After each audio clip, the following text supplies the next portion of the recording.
kayak misalnya kayak aku nih ya kerja pagi sampai malam ya. Aku mengharapkan itu tugas dirimu lah yang sebenarnya ya. Kan aku udah selesai, aku udah kerja kayak gitu. Kalau misalnya, dan dia pernah loh ngomong seperti itu. Ya udah kita bagi tugas. Ya udah kita bagi tugas. Kalau misalnya suaminya minta poligami nih, tiba-tiba. Bukan aku Pak Ustadz. Benar. Tapi ternyata ini adalah suatu kenyataan. Kenyataannya adalah poligami ini ternyata dimaknai sebagai nafsu. Rumah tangga itu menurutku jangan sampai soal dalil, tapi benar-benar pandangannya harus etis lebih dulu. Karena etis dulu, bukan dalil. Bukan dalil. Gak mungkin orang 3 tahun pacaran gak ngapa-ngapain itu gak mungkin. Kita sebagai laki-laki normal, kita tahu apa yang bisa kita lakukan. Samuel Chris, Anda tidak normal.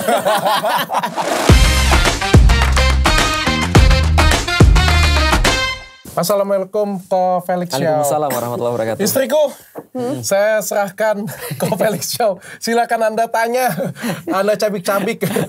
Jadi takut aku.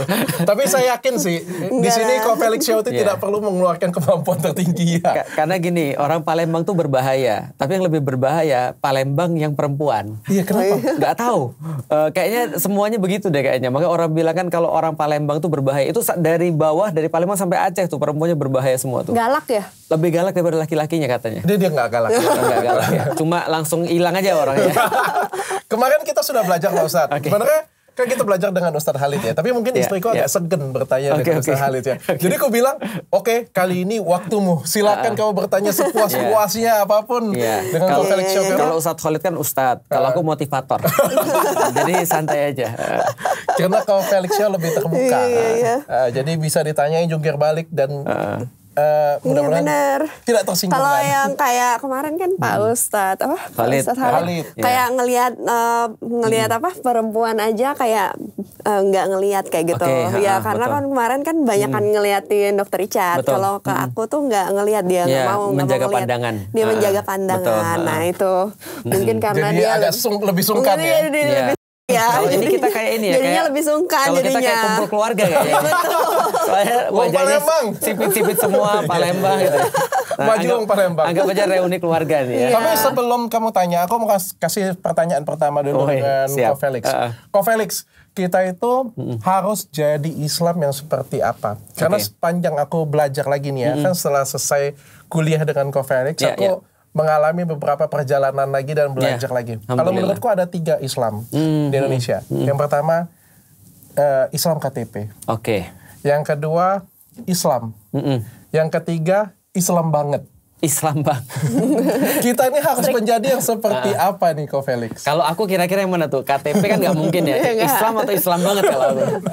Ya Islam ini apa ini maksudnya? Mungkin gini ya kalau aku permudah ya. Yang menarik adalah ketika Rasul mengatribusi atau memberikan semacam kayak tanda-tanda bahwa orang itu Islam atau tidak.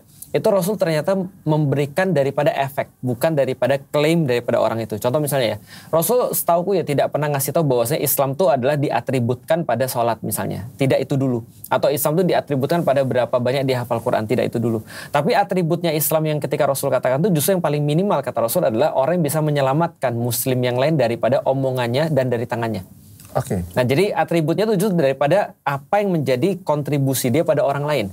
Setidaknya Rasul katakan kalau kamu nggak bisa ngasih manfaat, Muslim yang paling minimal adalah yang nggak ngerusak. Nah ngerusak itu kan biasanya paling mudah dengan 2 tuh, dengan lisan, yang kedua dengan tangan. Kalau sekarang jempol kayaknya, itu sebagai perwakilan. Nah makanya kalau kita lihat zaman sekarang ya, kalau kita lihat atribusi pada Islam itu kayaknya menurutku ya memang benar sih. Aku juga kadang-kadang bertanya, aku sudah termasuk definisi itu belum sih? Karena kata Rasulullah menyambung daripada atribusi yang pertama tadi, yang kedua adalah kata Rasul pernah berkata, tidak bagian daripada umatku yang suka mencela, mencaci, ataupun orang yang suka menghina orang. Nah artinya kita lihat, berarti Muslim nih benar-benar omongannya harus dijaga ya, sebelum dia nunjukin yang lain. Ataupun suatu waktu Rasulullah ditanya, mungkin gak seseorang tuh masih Muslim kalau dia berzina? Kata Rasul mungkin. Jadi ada orang yang masih Muslim walaupun dia berzina. Apakah ada seorang Muslim tapi dia mencuri? Iya, tetap dia Muslim walaupun dia mencuri. Tapi dikatakan pada Rasulullah, apakah seorang Muslim itu bisa berbohong? Rasul bilang enggak. Itu adalah artinya seorang Muslim itu, dia bisa jadi seorang pencuri, bisa jadi seorang misalnya pezina, Tapi kalau dia berbohong, dia tidak. Artinya itu yang paling minimal tuh. Oh, yang paling minimal jangan berbohong. Jangan berbohong. Karena kalau kita sudah bisa jaga lisan, biasanya kita bisa jaga yang lain. Oke. Gitu. Nah, jadi itu menjadi muslim seperti apa? Aku pikir mungkin itu definisi yang baru ya. Nah, sekarang pertanyaannya balik lagi. Kenapa sih ada orang-orang yang menganggap bahwasanya kayak dia tuh harus kayak Islam banget? Menurutku mungkin pertama agak kurang dewasa ya kali ya. Karena kalau kita semakin dewasa kita jadi ngerti mana yang esensial, mana yang kita bisa untuk fleksibel. Nah itu kan perlu ilmu tuh. Tapi kalau misalnya orang nggak punya ilmu, dia cuma mentok pada garis batas ekstrim yang sebelah sini atau ekstrim sebelah sini. Dia nggak bisa main di tengah. Padahal kalau kita main bola tuh kita main di tengah. Oke. Tapi kalau orang baru pertama kali main bola, nanyanya mana, lapangannya mana aja batasnya ini. Oh berarti kalau keluar ini out. Ya tapi kan kita bukan main di outnya itu kan, bukan main di pinggirnya, kita main di tengahnya ini. Nah itu Islam tuh. Oke. Agak aku paham sih. Tapi kalau kita coba mendefinisikannya sebelum Anda masuk ya Bu ya. Saya sudah kangen banget dengan Cofelix sebenarnya. Udah lama ya. Iya, sudah lama tidak berdebat ya. Tapi kalau aku coba mendefinisikan, tadi kan Cofelix bilang kan, aku Islam yang seperti apa? Jadi kalau misalnya aku bilang ada Islam KTP, ada Islam banget. Cofelix ini menurut aku ada di tengah-tengah antara Islam dengan Islam banget ya. Islam kadang aja bisa gitu. ke atas, kadang bisa ke bawah. Betul. Aku mungkin bisa menggambarkan 3 ini dulu supaya tidak ada salah paham ya. Benar. Islam KTP ini ya KTP-nya saja. Ya, tapi kelakuannya enggak sama sekali. Betul. Tidak menunjukkan sama sekali. Kalau Islam ini, dianya itu mempercayai. Punya keyakinan. Betul. Itu nomor 1 kan. Kalau kita ngomong sholat, ngaji apa-apa, nanti dulu lah. Pokoknya. Tapi dia mengakui punya keyakinan tentang itu. Tapi maksiat masih tetap buat. Bohong masih tetap buat. Perilakunya masih nggak bagus gitu ya. Masih belajar lah kita ngomong ya. Tapi dia percaya nih. Yang Islam banget ini, Islamnya Islam Nabi. Ngeri dong. Katanya, yang katanya itu pokoknya textbook. Bukan cuma textbook. Kayak mengamalkan apa yang Nabi lakukan. Islam itu benar-benar berat banget. Dari segi pakaian, segala macamnya sudah di... Contoh ya. Kedua ini, pacaran masih oke. Dia Islam, aku yakin dengan Allah, aku yakin dengan Tuhan, bahkan dia sholat, bahkan dia ngaji, tapi masih pacaran. Kalau yang ketiga kan sudah pasti enggak dong, ya kan? Sudah pasti ta'aruf kan. Terus menikah adalah ibadah. Jadi menikah lagi tuh bisa kayak gitu kan. Jadi tidak boleh pakai alat bukan tidak boleh pakai alat kontrasepsi, maksudnya itu tidak boleh membatasi anak, tidak gitu, boleh kan. Sterilisasi. Iya, gitu kan. Jadi ini Islam banget tuh Islamnya benar-benar meniru. Paham ya kayak gitu ya. Dedicated lah ya. Ya kalau makanya aku bilang Cofelix tuh di sini karena dia kadang pro ke atas, kadang juga dia pro ke bawah. Kalau aku ada di sini kayaknya. Kalau aku sih tergantung topeng mana yang perlu dipakai sih sebenarnya. Karena kalau kita perlu pakai topeng sama kayak gini deh, seorang ibu kan berbeda cara ngomongnya dengan seorang suaminya atau dengan anaknya. Atau misalnya dengan temannya yang lain bahkan, atau dengan gurunya, atau misalnya dengan bapak ibunya, itu pasti cara ngomongnya berbeda. Nah, menurutku dengan masyarakat juga sama sih. Artinya ada orang-orang yang perlu dengan Islam memang harus begitu. Kayak seorang dosen misalnya, seorang dosen yang ngajar ke anak kuliahan pasti berbeda dengan ketika ngajar ke anak kecil. Nah, itu menurutku sih seorang ustadz harus punya kapabilitas sampai di titik itu. Dan Rasul ternyata punya kapabilitas sampai di titik itu. Rasul itu bisa membuat orang manapun ketika ketemu dia merasa dialah yang paling dispesialkan oleh Rasulullah. Padahal mungkin nggak gitu ceritanya. Anak kecil dekat Rasul seneng, orang tua dekat Rasul betah, anak-anak muda dekat Rasul merasa Rasul paling peduli dengan mereka dan seterusnya. Nah jadi Rasul punya treatment yang paling tepat untuk segmentasi tertentu. Tapi kalau Cofelix sendiri dari penjelasan aku tadi, menurut Cofelix ada di zona yang mana nih? Kayaknya benar kayaknya nih. Mungkin aku itu adalah yang Islam banget tapi berpura-pura. Atau sebaliknya itu kan Islam KTP berpura-pura jadi Islam banget. Tapi kan yang penting dari dalam hatinya ya. Kalau niat kita kan baik kayak gitu. Karena kalau misalnya niatnya nggak baik tuh sebenarnya ya nanti keluarnya juga nggak baik sih sebenarnya. Itu poin inti daripada pembelajaran bab 1 di dalam ibadah manapun di dalam Islam. Niat itu satu-satunya yang tidak boleh nggak 100%. Jadi kalau misalnya dia nggak 100% maka semuanya nggak ada.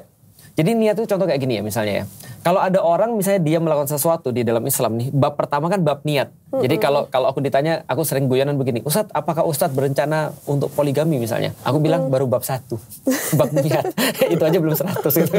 Nah artinya niatnya pengaruh banget nih misalnya. Artinya kalau niatnya sudah salah di awal, maka semua salah. Perumpamannya kayak gini, kayak orang manah. Orang mana kalau di awal ketika dia narik panah misalnya, lalu kemudian selisih semili aja, itu ketika nyampe ya bisa selisihnya 100 meter. Karena sudah salah di sini dikit, salah ke sana bertambah besar. Nah, niat itu akhirnya sepenting itu di dalam Islam, harus penuh. Sudah selesai, silakan Anda bertanya. Selesaikan, Bu. Ustaz, ini pertanyaan titipan dari followers. Karena ada banyak banget ya followers aku bilang, gimana sih dok kalau kita itu menghadapi suami yang suka main judo, main slot gitu. Karena kebanyakan ya pada karena permasalahannya itu sih kebanyakan. Nah, itu kita sebagai istri itu harus gimana? Aku coba jelasin dulu, barusan ada beberapa orang yang WhatsApp ke aku. Ternyata sekarang bukan hanya suami itu, kalau judol itu sudah sering ditanyain di masjid. Pinjol itu juga temennya. Tapi sekarang juga tidak hanya judol dan pinjol, biasanya terkait juga dengan pornografi. Karena kalau kita lihat di tengah-tengah masyarakat, orang bilang ada 3 sekawan yang pasti ada. Kalau 2 sudah ada, pasti yang terakhir ada biasanya. Kalau sudah ada 1, minimal 2 yang lain nyusul. Katanya adalah sex, drugs, crime. Ada 3. Ini selalu ngumpul nih jadi 1. Temenan ya? Temenan. Dan biasanya ngumpul jadi 1. Jadi kalau ada orang sudah seks dan drugs, dia biasanya criming. Biasanya doing crime. Sama miras juga ya? Nah, miras itu termasuk drugs. Jadi seks, drugs, crime. Drugs ini tidak hanya narkoba tapi miras. Nah, judol, pinjol ini termasuk bagian daripada crime.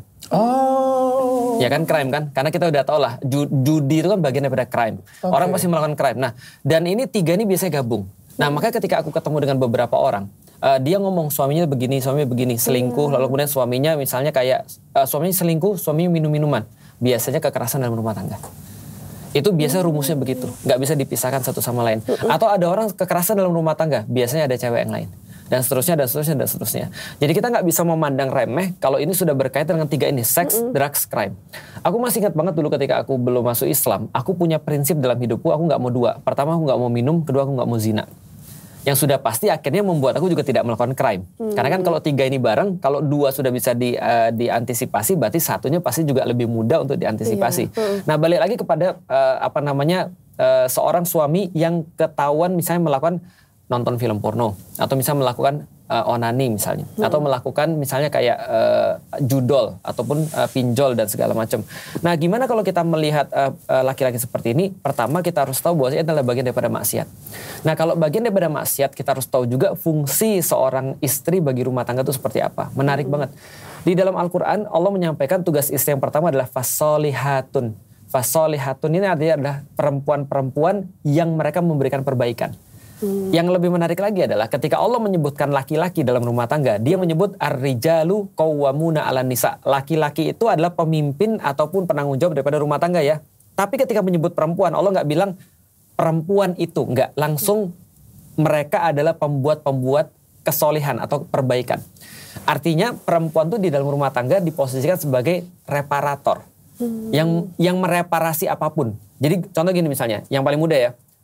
Laki-laki di luar stres, dapat tekanan daripada bosnya, dibully netizen dan segala macam, pulang ke rumah netral. Itu perempuan tuh begitu. Dan itu tidak bisa dilakukan kecuali oleh seorang istri. Artinya, coba rasain aja. Kalau Dr. Richard lagi stres, lalu kemudian pulang ke rumah, nggak ada misalnya Dr. Reni, itu biasanya dia akan stres juga. Dan dia nggak bisa ngapa-ngapain, karena nggak ada penawarnya dalam rumah tangga itu. Tapi kalau dia seorang istri yang baik, maka home yang dimaksud adalah istrinya.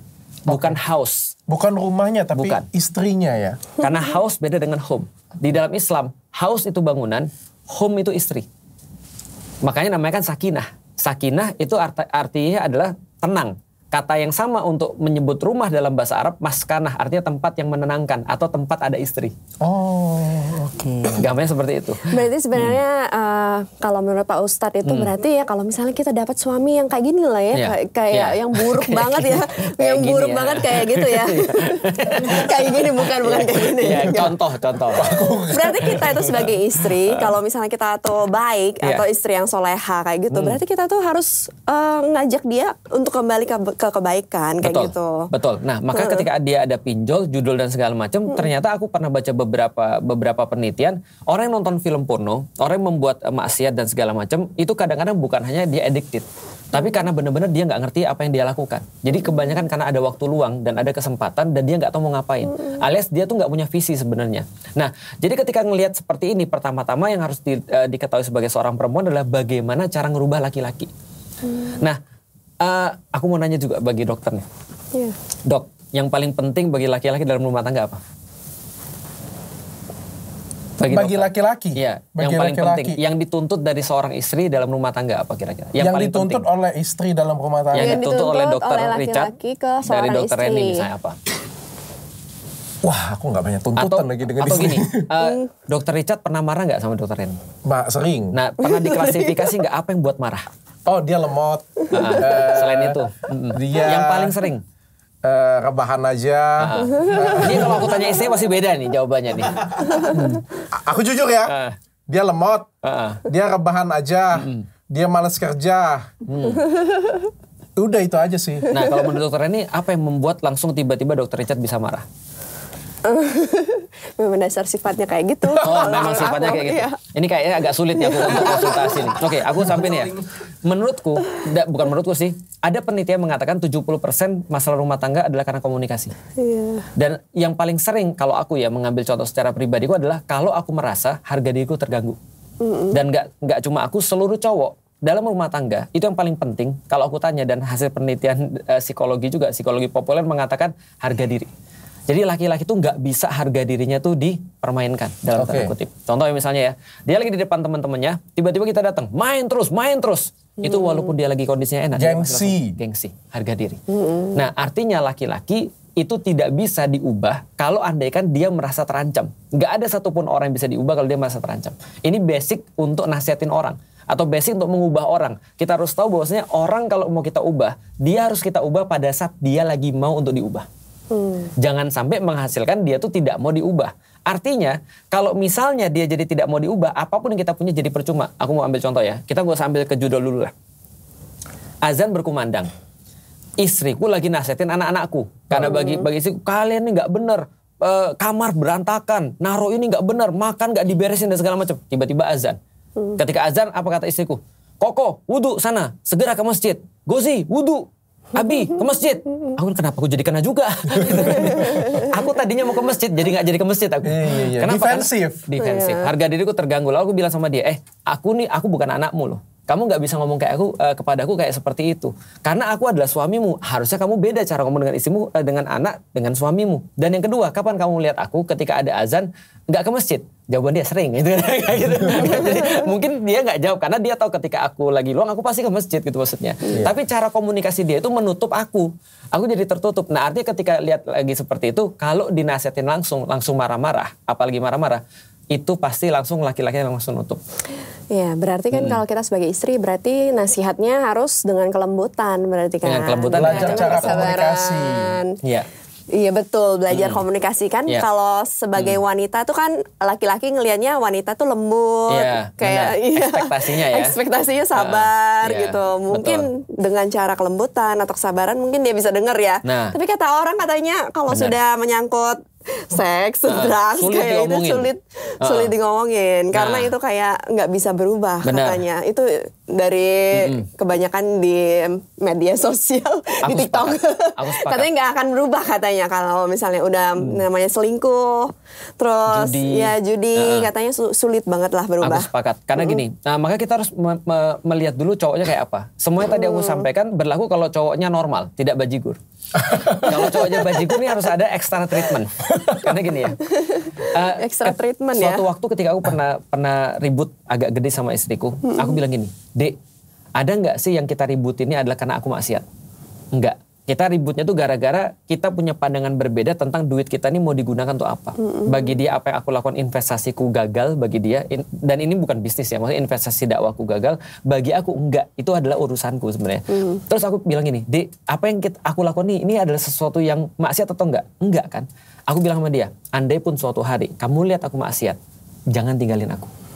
Kenapa? Kamu cukup duduk aja di situ, layanin aku, penuhi hak-hak aku, dan percaya sama aku pasti akan merasa nggak enak sendiri, dan aku akan balik sendiri. Karena setiap cowok yang normal itu tahu cara baliknya gimana, cuma dia nggak mau aja. Jadi dia udah tahu yang mana yang benar, cuma dia nggak mau aja. Makanya kalau itu terjadi, kalau aku bilang kalau aku maksiat, ini normal ya, sekali cowok normal ya, bukan nanti cowok bajigur kita bahas nih. Nah kalau cowok normal, udah kamu gak usah marah-marah, kamu gak usah ngapain, kamu cukup duduk di situ, nanti aku akan gak enak sendiri. Betul juga, betul juga. Jadi kalau misalnya kayak kata Ko Felix ini, suatu hari nanti aku salah kayak gitu ya. Kita tuh dikaruniai, bukan dikaruniain sih, mungkin diajarin dari kecil juga bagaimana kita sudah tahu salah. Dan kita tuh pasti akan cari jalan untuk kembali. Tapi kadang-kadang kita belum mau. Iya belum mau atau gengsi. Iya. Iya, asal kamu masih ada di tempat. Iya, itu kejadian. Jadi itu yang masalahnya itu cara melatih kita itu untuk bisa bersabar. Karena kan pasti kan kita nunggunya. Kita dalam keadaan seperti ini kan pasti hati kita juga hancur, kesal, emosi, marah kayak gitu kan. Nah, itu yang problemnya. Itulah aku mau mengirim pesan kepada seluruh perempuan-perempuan yang sudah jadi istri ya. Jangan harapkan laki-laki itu waras. Karena laki-laki itu tercipta satu paket dengan ketidakwarasan. Karena gini, kalau laki-laki waras, ya kita akan jadi seperti perempuan itu maksudnya. Tapi termasuk termasuk satu paket kelaki-lakian itu adalah termasuk satu paket dengan ketika dia itu tidak pelin-pelan. Termasuk satu paket ketika dia itu mau memutuskan sesuatu, mengambil resiko, melindungi orang dan itu satu paket dengan tidak waras itu tadi. Gengsi itu. Itu satu paket dengan laki-laki. Nah, makanya ketika ada seorang perempuan mendapati laki-lakinya yang normal ya, yang normal ketika melakukan satu maksiat tergelincir, maka dia harus tadi nungguin dalam tanda kutip. Nah, bagaimana cara dia bisa sabar? Memang itu kuncinya. Maka ketika aku nikah sama istriku, permintaanku cuma 2, percaya sama aku. Yang kedua adalah dukung aku dalam dakwah. 2 itu aja permintaanku. Dan 2 laranganku cuma murtad, sama satu lagi adalah selingkuh. 2 itu aja. Artinya dia tahu ketika dia melakukan 2 ini pasti akan melakukan sebuah KDRT tindakan yang paling aku nggak akan KDRT, tapi aku akan melakukan satu tindakan yang paling parah di dalam Islam. Nah, artinya kalau selama dia nggak melakukan ini aman, nggak bisa masak aman, tidur terus aman. Gitu kan ya, artinya kayak tadi problem-problemnya jadi hilang kan ya. Artinya dia ngomongnya mungkin gak enak, aman selama 2 ini gak disentuh nih. Dan kalau 2 ini dia lakukan, percaya sama terus kemudian dukung aku dalam dakwah, selama itu pula aku akan memberikan yang terbaik untuk hidupku dan untuk dia. Nanti itu adalah tadi cowok normal. Nah sekarang kita bahas cowok bajigur. Cowok bajigur ini problematikanya adalah dia gak punya standar masalahnya. Karena dia gak punya standar, jangankan dia bisa untuk memperbaiki keluarganya, untuk ngurus dia sendiri aja dia gak bisa. Nah maka terhadap cowok-cowok kayak gini, contoh dia kalau dia melihat ada seorang cowok yang misalnya pinjol, judol, nonton film porno, selingkuh dan segala macam, maka harus langsung ngambil tindakan. Nah contoh kayak gini misalnya, pertama-tama nasihatin, abang kita suami istri kan, iya. Nah makanya ini penting namanya komunikasi. Aku mengharuskan setiap orang yang ngaji dengan aku, di kajian-kajianku aku bilang gini, harus ada pillow talk antara suami dan istri. Kalau nggak pillow talk, kalau nggak ada ranjang ya udah di meja makan ataupun dimanapun. Tapi harus ada omongan pribadi. Nggak ada anak-anak, kita cuma berdua. Kalau perlu pergi naik mobil ngobrol berdua. Karena kalau aku di rumah misalnya ada anak-anak, aku nggak bisa ngobrol berdua. Aku ngajak istriku pergi naik mobil berdua, ngopi kayak atau kemana, ngobrol berdua. Abang, mohon maaf bang, kita kan suami istri. Iya. Abang, ingat nggak ketika abang ngambil aku dari bapakku? Iya. Kita punya tujuan tertentu kan? Iya. Oke kalau itu, bang kemarin aku ngeliat kayak begini. Mas, aku ngeliat Mas kemarin begini. Mas bisa jelasin ke aku nggak? Karena aku perlu tahu, karena aku adalah istrimu. Aku berusaha percaya sama kamu, tapi tolong jelasin pada aku.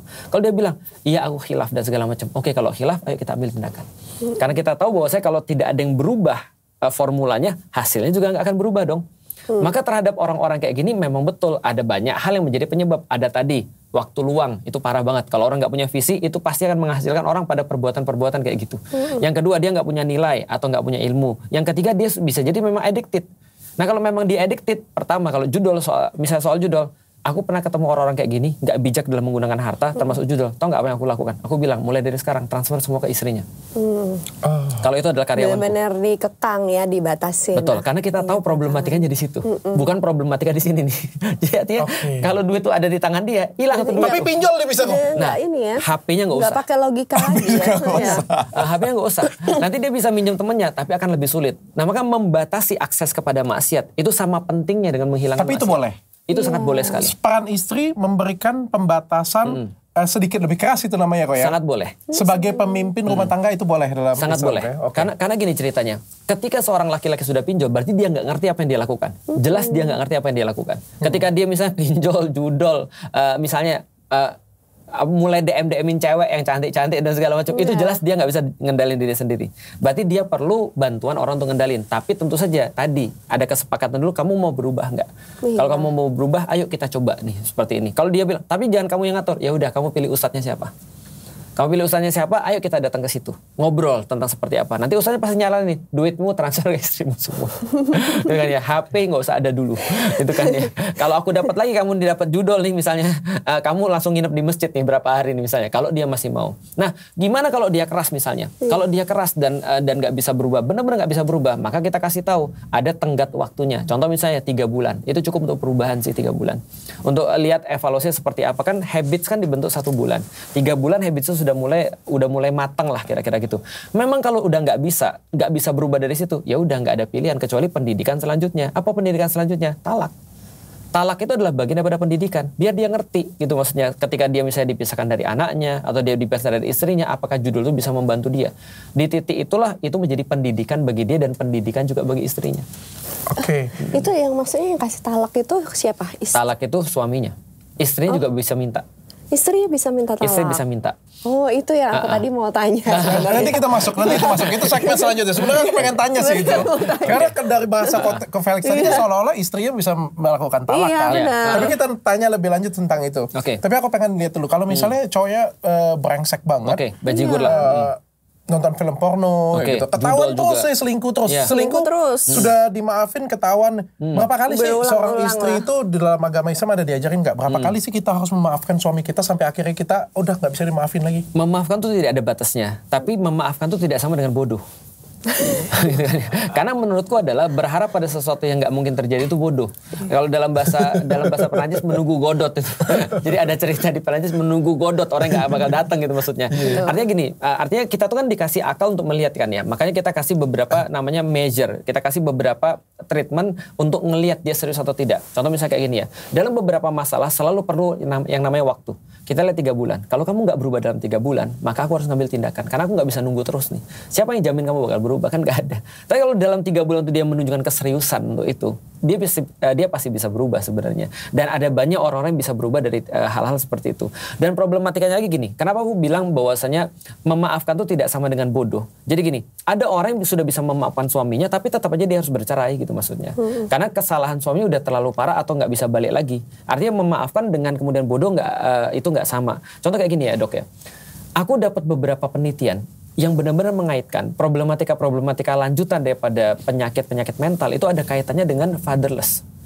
Jadi kita bisa bayangin ya, kalau kita bertahan dengan seorang bapak yang salah, itu membuat anak-anak kita tuh jadi hancur betulan.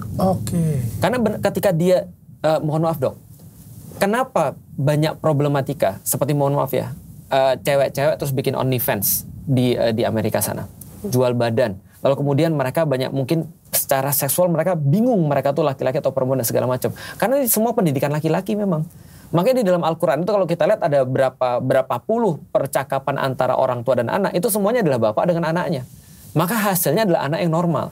Gitu maksudnya. Tapi begitu bapaknya itu adalah nggak hadir atau fatherless, itu kan membuat penyakit mental yang lain.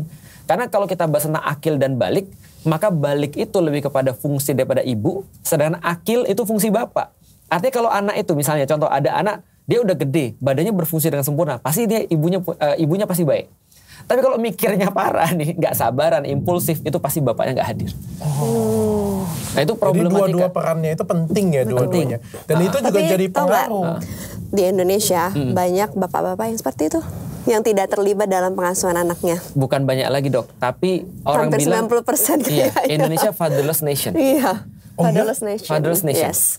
Jadi sebenarnya kayak bapak cari kerja, bapak kerja, terus murni pengasuhan itu ibu aja. Kayak ini gitu. Urus nih anakmu. Ini udah biasa. Betul, kan. Nah itu problematik tuh. Karena di dalam Islam percakapan antara orang tua dan anak tuh didominasi oleh seorang bapak pada anaknya. Padahal aku paham. Jadi kalau dibagi laki-laki yang bekerja, kayak misalnya kayak aku nih ya, kerja pagi sampai malam ya. Aku mengharapkan itu tugas dirimu lah yang selalunya ya. Kan aku udah selesai, aku udah kerja padahal kayak gitu. Kalau misalnya dan dia pernah loh ngomong seperti itu. Ya udah kita bagi tugas. kita bagi tugas. Expose. Dan dia ngomong seperti itu. Enggak kayak gitu pernah. Enggak, dia ngomong seperti itu memang katanya. Kan itu tugas kamu, bagi tugas dong. Aku udah capek banget di luar katanya. Enggak. Tapi jujur tapi jujur aku juga begitu. Part of aku juga seperti itu. Bahkan semua hampir laki-laki yang lain. Sampai akhirnya aku dengar satu insight yang sangat luar biasa banget. Aku pernah dengar insight beberapa orang ketika bahas tentang parenting. Jadi gini, kita disuruh ingetin lagi sebenarnya tugas kita sebenarnya apa sih sebenarnya. Artinya kalau kita lihat laki-laki itu cari makan sebenarnya cuma untuk supaya anak itu hidup dan bisa dididik. Artinya cari makan di luar itu untuk supaya bisa didik anak. Artinya aku ingat banget kata-kata begini, tugas seorang laki-laki itu dimulai ketika dia buka pintu rumah, bukan di luar. Di luar tuh lagi istirahat dia sebenarnya. Jadi ketika dia lagi kerja, cari duit nih, gitu kan ya, bikin podcast dan segala macam, itu lagi istirahat. Tapi tugas dia sebenarnya ketika dia masuk ke rumah, buka pintu rumah. Maka orang-orang Turki bilang begini, kami ketika pulang dari jihad, itu baru santai aja, itu baru gladi resik doang. Tapi jihad yang sebenarnya ketika buka pintu rumah. Karena dia harus berhadapan dengan istri dan berhadapan dengan anak-anaknya. Itu lebih berat daripada ketika jihad. Karena jihad itu ya sederhana, yang mati bisa dihitung gitu kan ya, pedangnya bisa dilihat. Tapi kalau di rumah nggak ada. Nah, coba bayangin kalau andaikan orang-orang kayak gini nih yang nggak bisa berubah, judol, pinjol dan segala macam, ngatur dirinya dia nggak bisa. Lalu seperti apa keturunan-keturunan akan dihasilkan daripada orang-orang kayak gini? Ini kan ngeri nih. Nah maka kita harus kasih measures-nya tadi. Kalau kamu nggak bisa berubah dalam waktu segini, aku nggak bisa lagi. Mohon maaf nih. Nah makanya melibatkan seorang hakim itu penting. Karena hakim itu melihat dari luar. Makanya di dalam Islam kalau kamu bermasalah antara suami istri dan kamu nggak bisa menyelesaikan, katanya Allah, kamu pilih satu daripada kamu perempuan, kamu pilih satu daripada kamu laki-laki. Jadi suami pilih satu hakim, perempuan pilih satu hakim. Tutorial. Mereka yang diskusi. Siapa hakim tersebut kalau dari saran? Bisa jadi orang tua, bisa jadi orang-orang yang dipercaya, bisa orang jadi ustadz. Orang yang bijaksana lah ya. Nah sehingga yang ribut bukan mereka nih, bukan suami istri, tapi yang dalam tanda kutip diskusi adalah para hakimnya ini. Lalu memutuskan sesuatu bagi yang bermasalah ini. Kalau mereka juga ribut kan? Nah, berarti mereka bukan hakim. Bukan, tapi karena hakim ormas. itu tidak bijaksana. Kalau cari hakim, carilah yang bijaksana. Yang satu tunjuk orang tuanya, satu tunjuk orang tuanya lagi berkelahi. Nah tadi, itu bukan hakim, ormas itu. Jadi gitu. Nah jadi artinya kalau balik lagi ya, kalau misalnya sederhana praktis judol misalnya tadi, lihat suamimu model kayak apa. Kalau dia memang cuma khilaf, maka maafkan dan bantu dia untuk berubah. Berarti sebenarnya kita sebagai istri harus mengenali ini niat suami ini kayak memang benar-benar yang tadi yang suami yang nggak akan bisa berubah atau suami yang kayak cuma apa sih? Tersesat sesaat. Benar. Kita harus menilai juga itu ya. Oh dia ini niatnya sebenarnya nggak jahat, tapi dia dalam keadaan tersesat. Benar, mungkin down, ada terpengaruh dengan yang pengaruh yang tidak baik. Karena kita harus bisa nilai itu juga ya. Kalau terus-menerus namanya pekerjaan. Betul. Nanti contoh gini ya misalnya, Dr. Richard selama ini tuh dia nggak pernah marah-marah. Iya. Walaupun tadi marah-marah ya, taruhlah misalnya dia nggak pernah marah-marah.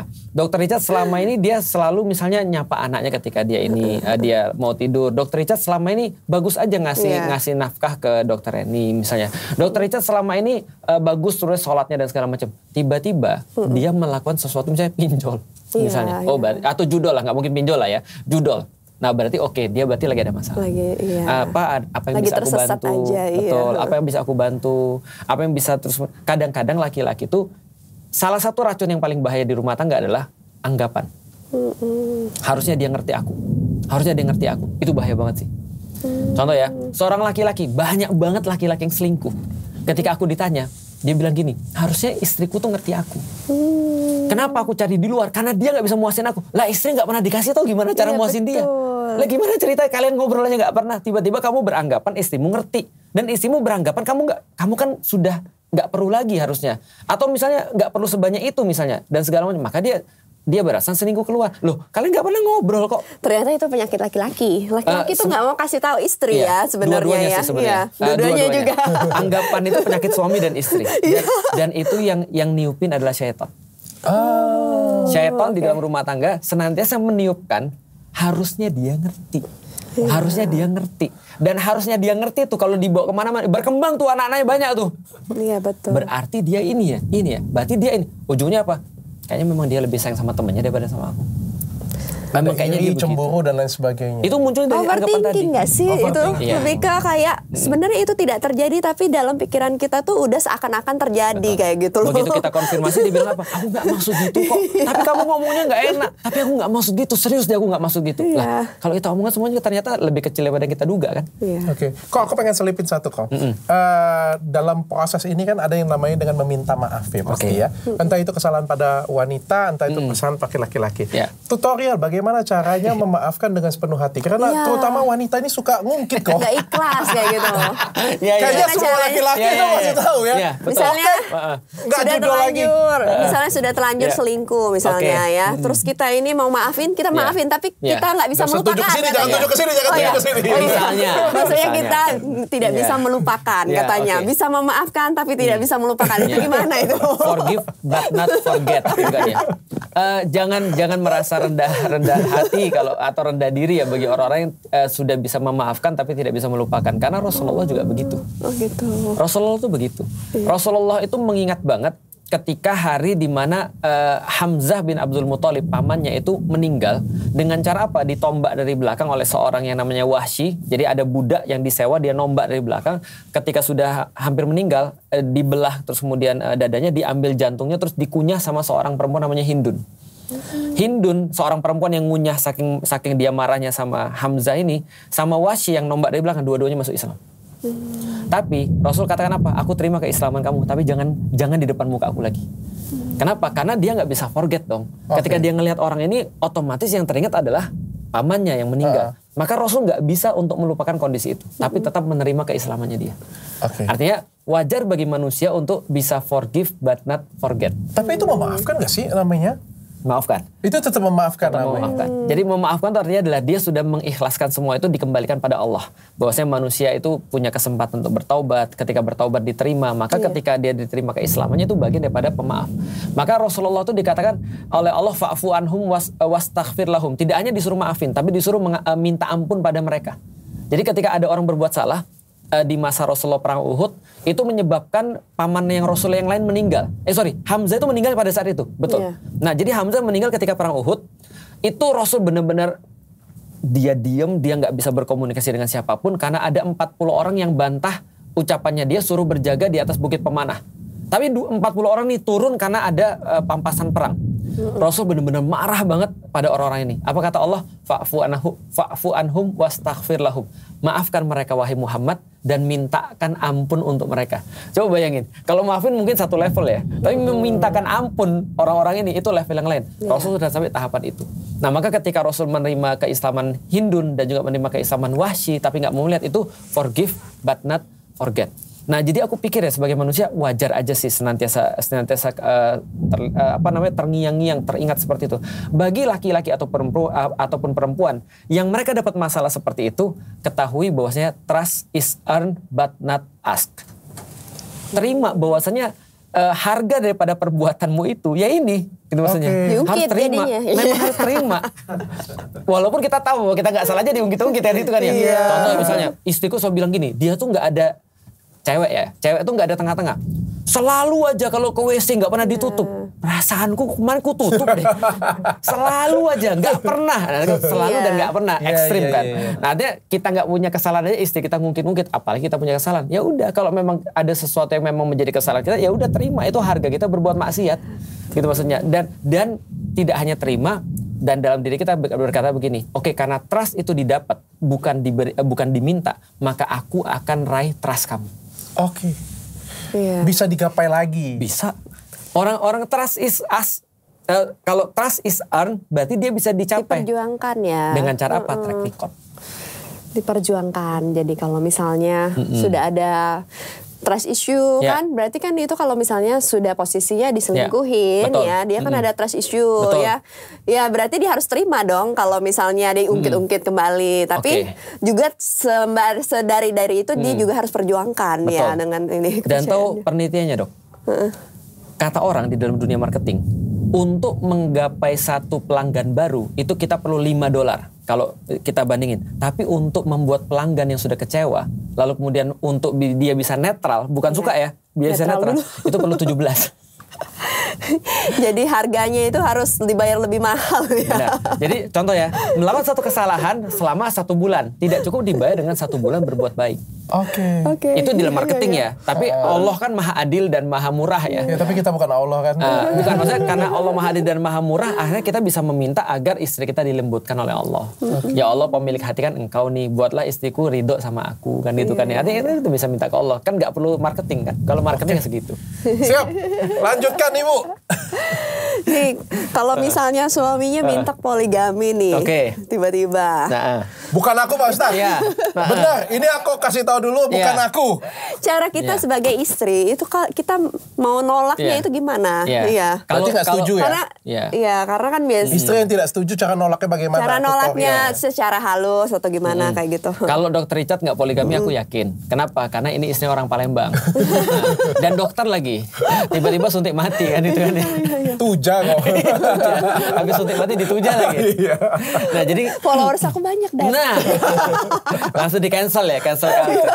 Jadi gini, aku mau cerita lagi ya. Laki-laki tuh balik lagi ada 2 kan ya. Ada laki-laki yang normal, ada laki-laki yang bajigur. Nah kemarin aku baca ada satu meme bagus. Di situ ada gambar sapi, terus tulisannya gini, kurban. Laki-laki banyak yang mampu tapi nggak mau. Poligami, laki-laki banyak tidak mampu tapi mau.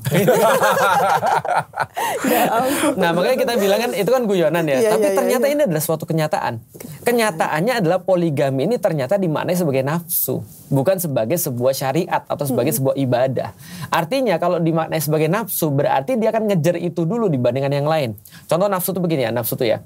Kita udah kenyang tapi ngelihat sate, mau. Itu bukan karena kita lapar, karena kita mau aja. Itu namanya nafsu. Nah maka ketika ada seorang laki-laki, mohon maaf nih, tanda bahwasannya dia itu tidak layak poligami adalah ketika istrinya protes ketika dia mau ngomong poligami. Itu tanda tuh. Oh, itu aja sudah tanda ya? Gampang, tanda banget. Artinya istrinya nggak trust sama dia. Istrinya nggak trust sama dia, istrinya tidak bisa menyikapi bahkan dengan normal, gitu kan ya. Contoh misalnya, kalau ada suami, Dek, gimana kalau aku poligami? Oh, kita bisa bicarakan sih, tapi aku nggak mau ya, tapi kita bisa bicarakan. Itu tanda bahwa dia sudah mendewasakan istrinya kan. Karena istrinya trust sama dia kan, dia nggak bakal ngomong, dia nggak bakal berbuat sesuatu yang kalau dia nggak yakin. Kayak istriku, terus dibilang, Felix Show katanya mau poligami, dia ketawa aja. Kenapa? Karena dia tahu suaminya kayak apa.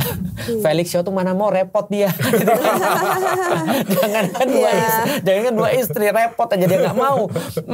Ikan aja makan disuruh KPI orang, gitu kan ya. Aku nggak pernah makan kepiting loh. Justru kalau ditanggapi dengan santai kayak gitu berarti dia percaya banget. Dia tahu. Kalau misalnya dia udah langsung marah-marah di awal, artinya dia ada ketidakpercayaan, ada kemungkinan ada hal isu, itu. Kan, berarti dia ada isu. Kamu aja sholat aja masih bolong-bolong ngomong poligami, sunnah lagi katanya. Sunnah dari Hong Kong, wajib aja dia nggak lakukan, gitu kan ya. Nah atau misalnya sama anak aja dia nggak bisa didik, gimana dia bisa punya dua istri? Dalam pikiran istri kan sederhana, semua manusia pengen survival dong. Lalu dia lihat satu aja kamu punya, itu kamu nggak perform loh. Apalagi 2 kira-kira begitu. Nah kalau dia menyikapinya masih begitu, berarti itu tanda bahwa dia belum siap sih sebenarnya. Nah tapi balik lagi, sederhana.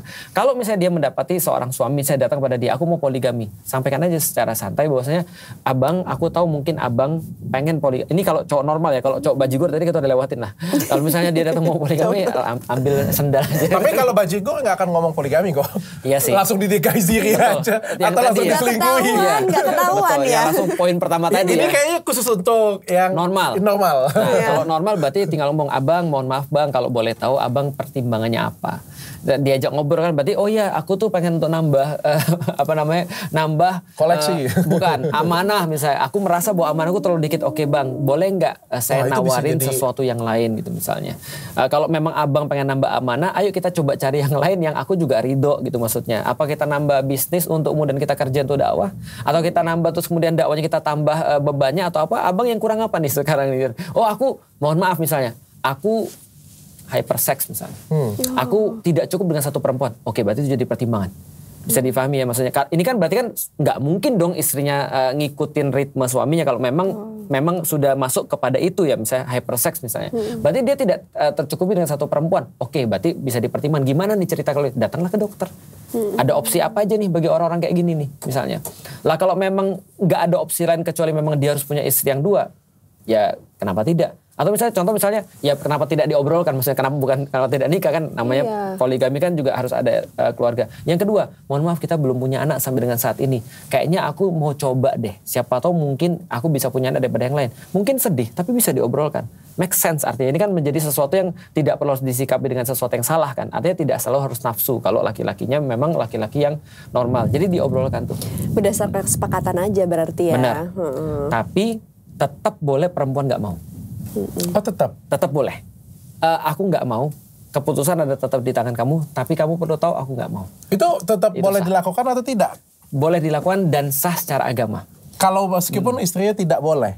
Istrinya tidak boleh, tetap bisa dilakukan sama laki-lakinya. Berarti tidak memerlukan izin? Tidak memerlukan izin. Tapi nikah siri jadinya betul. Kan? Jadi gini cerita. Bukan nikah siri sih, tetap nikahnya sah. Tapi ingat, di dalam Islam kita diajarin oleh Allah. Legal, hukum legal atau hukuman Allah atas perkara legal itu dibandingkan dengan hukum etik itu bisa jadi lebih parah hukum etik. Contohnya misalnya ya, apakah setiap hal yang halal itu senantiasa jadinya baik? Belum tentu. Contoh poligami itu ketika seorang istri gak mau lalu tetap nikah suaminya, itu halal, itu boleh. Tapi apakah pasti baik? Belum tentu. Istri udah bilang nih aku nggak mau nih. Ini kan berarti masalah kan? Iya, artinya ketika dia nikah lagi, marah pasti. Dia ibarat bangun rumah di sini, tapi pakai batu bata rumah yang di sini nih. Tidak ridho. Tidak ridho. Nah harusnya kalau aku ya, hal yang menjadi sebuah, kalau aku logik ya, hal yang menjadi aku lakukan adalah aku harusnya meyakinkan istriku sampai dia mau dong, gitu kan ya. Tidak aku lakukan dulu dengan alasan lebih mudah minta maaf daripada minta izin.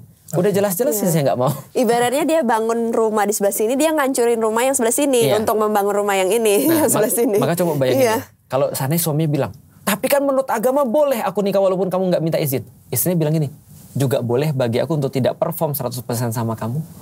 Ketika kita sudah nikah, kan nggak ada masalah kan tidak perform 100%. Dia cuma melakukan kewajiban-kewajibannya doang. Emang kita mau rumah tangga yang seperti itu? Kita mau tawar-menawar dalam bidang dalil gitu maksudnya. Itu aku paling ngeri dalam rumah tangga. Aku nggak pernah tawar-menawar di bidang dalil sama istriku. Serius, aku nggak pernah bacain istriku dalil. Nah, karena bagiku etik lebih penting. Ini pertanyaan menarik ini, aku akan closing pertanyaan menarik ini. Gimana? Ada orang-orang tertentu menggunakan dalil untuk melancarkan hal ini. Bagaimana menurut Bapak? Itu yang aku bilang, itu berarti orang yang mohon maaf. Ini orang jelas-jelas bukan negosiator. Karena seorang negosiator nggak akan membawa satu hal yang sudah di ujung. Jadi kita kan sebagai negosiator kita tahu nih, kita ada berapa kartu nih.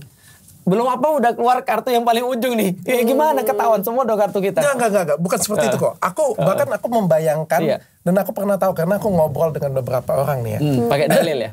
Iya, caranya dari kayak gini, jangan kasar. Kalau pakai dalil kan kasar. Misalnya, dalilnya ini boleh nih kayak gitu punya. Itu kan kasar ya. Tapi caranya adalah mendekatkan istrinya lebih ke Islam. Benar-benar didekatkan. Kita yang ngajakin sholat benar-benar, datang ke masjid, pengajian. Karena kan semakin dekat sebenarnya, semakin dia ketemu inti itu. Tapi tujuanku, niatku itu berbeda. Ngerti kan? Supaya nikah lagi. Betul. Paham kan kok kan? Tapi aku mendekatnya, ini contoh ya, ini orang ya, bukan aku ya. Aku sendiri aja. Itu Walid namanya ya. Niatnya dari awal, tapi fungsinya niatnya udah nggak baik dari awal. Kayak Walid kayak gitu. Dia ngedeketin dengan Tuhan kayak gitu. Tapi niatnya itu bukan untuk, ya semoga kamu dapat pahala, bukan. Tapi supaya dia bisa nikah lagi. Betul. Dan itu dilakukan oleh beberapa. Itu menurutku adalah sesuatu yang sangat tidak etis sih. Secara hukum kita nggak bisa nyalain karena balik lagi kalau soalan niat kan kita nggak bisa tahu kecuali pelakunya. Kalau pelakunya tahu itu adalah niat dia adalah mendekatkan istrinya pada Islam supaya dia bisa nikah lagi, maka itu tidak menghasilkan pahala bahkan dosa. Tapi kalau kita sebagai orang luar kita nggak bisa judging orang dengan niatnya. Jadi kita nggak bisa bilang bahwasanya dia pasti niatnya nih nggak bisa. Tapi menurutku pelanggaran etis jelas. Nah makanya sebenarnya kalau aku ya rumah tangga itu menurutku jangan sampai soal dalil, tapi benar-benar pandangannya harus etis lebih dulu. Karena etis dulu, bukan dalil dulu. Bukan dalil. Karena etika menurutku lebih tinggi daripada hukum. Jadi gini dok, kita bicara tentang aturan aja ya. Pertanyaan sederhana. Yang sering telat itu dok, itu high level management atau low level management? Low level management dok. Kenapa low level management lebih sering telat? Ya, karena dia nggak bisa manage waktu dia dengan baik. Betul. Dengan kata lain, aturan itu pada awalnya diciptakan untuk orang bodoh, mohon maaf. Atau untuk orang yang paling rendah dalam satu society. Karena yang sudah tinggi, nggak perlu itu. Hampir nggak perlu. Iya betul. Bapakku ngomong ketika dia jadi direktur, dia bilang gini, lihat ya, karyawan itu datang seperti yang disuruh. Datang jam 9, dia datang jam 9. Datang pulang jam 5, dia pulang jam 5, tenggo. Gitu kan ya. Kenapa? Karena dia nggak punya tanggung jawab yang lain. Tapi seorang direktur, dia akan memastikan dirinya sebelum yang lain datang, dia datang. Sesudah yang lain pulang, dia baru pulang. Itu seorang pemimpin. Masuk akal. Nah, artinya dalil itu di dalam Islam, mohon maaf ya, itu adalah jaringan pengaman yang paling ujung, Dok. Untuk orang-orang yang tidak terlalu pintar.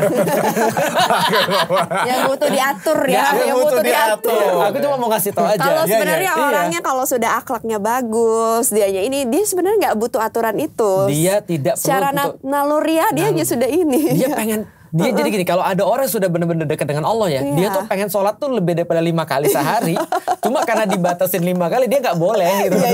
Sementara orang-orang mohon maaf ya, nggak terlalu pintar atau orang-orang yang masih biasa, dia bilang 5 kali itu udah banyak banget itu maksudnya. Iya, benar-benar. Nah, artinya tergantung rasa cinta kita kan. Orang lagi pacaran misalnya, orang lagi pacaran suruh ketemu misalnya cuma sekali seminggu, mana maulah dia. Dia pasti ngambil waktu untuk ketemu lagi. Tapi kalau orang yang mungkin nggak terlalu cinta sama seseorang, disuruh ketemu 1 jam, lama banget gue mau ngomong apa nih, ngomongnya udah habis nih. Gitu kan. Ini problematika. Nah, jadi yang menurutku ya di dalam rumah tangga yang ditingkatkan itu adalah tadi ikatannya, kecintaannya terhadap Allah, visi dalam rumah tangga itu lebih penting menurutku daripada dalil. Nah, karena kalau itu sudah beres semua, etik sudah beres semua, dalil mah tinggal nyusul. Oke, sepakat. Oke, ini pertanyaan selanjutnya ya Pak Ustadz. Kalau misalnya yang tadi, kalau sudah terlanjur ya, tiba-tiba nih kita dapat berita, suami kita ini nikah siri, terus udah punya anak, tiba-tiba nongol ini istrinya sama anaknya ini. Apa ya, kita ini sebagai istri, kita nih harus ngapain gitu. Lagi-lagi orang itu bukan saya. Ini ada terjadi ini tadi Pak Ustadz ya. Datang ke podcastku. Oh iya ya. Ya itu banyak terjadi. Jadi gini ya, kalau sudah kayak gitu tentu saja pertama harus istighfar. Istighfar banyak-banyak berarti mungkin selama ini, karena gini, aku percaya bahwasanya rumah tangga itu tidak mungkin satu yang salah. Walaupun pasti yang salah laki-laki itu udah pasti. Tapi nggak mungkin cuma satu yang salah, pasti dua-duanya salah. Artinya ada kontribusi kita juga di dalam kejahatan ini. Atau minimal lah kontribusi kita, karena kita mungkin nggak sedekat itu dengan dia sehingga nggak bisa untuk prevent itu dari awal gitu maksudnya. Setidaknya itu kita lakukan. Yang kedua, berarti kan tinggal bagaimana untuk mitigasi dan menyelesaikan masalah. Nah, kalau andai kan dia nggak suka, dia boleh bilang, kamu mau menyelesaikan masalahnya di gimana? Yang jelas kalau dari aku nggak mau untuk berbagi, misalnya itu boleh aja. Ingat ya, nggak mau dipoligami itu boleh. Yang nggak boleh itu menolak hukum poligami. Gampang banget. Aku nggak nolak hukum poligami, iya hukum poligami ada, tapi aku nggak mau dipoligami. Jadi kamu mau nyelesain ini dengan cara seperti apa? Yang jelas aku nggak mau dipoligami. Akhirnya ada beberapa kenalanku, setelah itu terjadi, akhirnya bisa jadi yang diceraikan adalah istri yang keduanya, atau bisa jadi yang diceraikan istri yang pertama. Walau misal tergantung, itu pertimbangan lain lagi. Tapi kan intinya kita mau cari yang halal kan ya. Kita mau cari yang halal. Kalau bagi istrinya sudah nggak bisa, kecuali bahwasannya kamu cuma punya satu istri dan aku nggak mau terima untuk istri yang kedua, ya berarti ini harus dicarikan solusi kan, yang halal seperti apa kan. Nah ini harus dicarikan solusi. Jadi dia bisa aja bilang seperti itu. Apalagi kalau misalnya hubungan yang kedua itu adalah selingkuh, udah jelas itu hukumnya seperti apa. Tapi kalau misalnya dia posisinya ada anak-anaknya, itu jadi tanggung jawab suami nggak? Kalau misalnya itu kan statusnya anak haram ya jadinya. Betul. Ya. Gimana itu Pak Ustadz jadinya? Hukum sebenarnya yang haram itu adalah perlakuan bapak dan ibunya sih. Iya. Tapi anaknya tetap adalah anak yang memang harus diurus dan harus biasa kok Felicio, makin bijaksana. Gitu kan. Karena anak kan nggak salah apa-apa kan. Iya, kita nggak boleh ngomong anak itu haram. Iya, perlakuan bapak dan ibunya. Iya, anaknya mah anak baik. Secara nasab anaknya tidak terhubung pada bapaknya. Karena secara itu kan hukum daripada anak di luar daripada legal kan di dalam Islam. Cuma sebagai sebagai tanggung jawab itu tetap harus tanggung jawab daripada bapaknya. Harus tanggung jawab daripada orang yang melakukan ya, kira-kira seperti itu, atau tanggung jawab ibunya. Tapi ya balik lagi lah, kalau memang ada anak ya pertanyaan kita balik. Apakah kemudian seorang istri yang setelah diselingkuhi sampai misalnya seorang bapak itu punya anak dengan seorang istri yang lain, apakah dia juga harus menerima untuk mengorbankan diri dia sendiri atau keluarga dia sendiri untuk terus kemudian ngurusin sesuatu yang dia nggak minta sebenarnya? Itu juga salah juga kan sebenarnya. Artinya kalau dia dipaksa nerima, ya gimana nih udah punya anak? Besok akan ada banyak orang-orang lalu kemudian dia bermaksiat terus sampai sudah punya anak baru ngomong sama istrinya. Iya. Nah jadi ini nggak boleh diwajarin kan, nggak boleh dibiarin. Ya tetap status anak ini harus ada yang tanggung jawab, itu jelas. Tapi tidak berarti lantas istrinya ini harus menerima itu, nggak harus. Jadi tetap harus dinegosiasikan.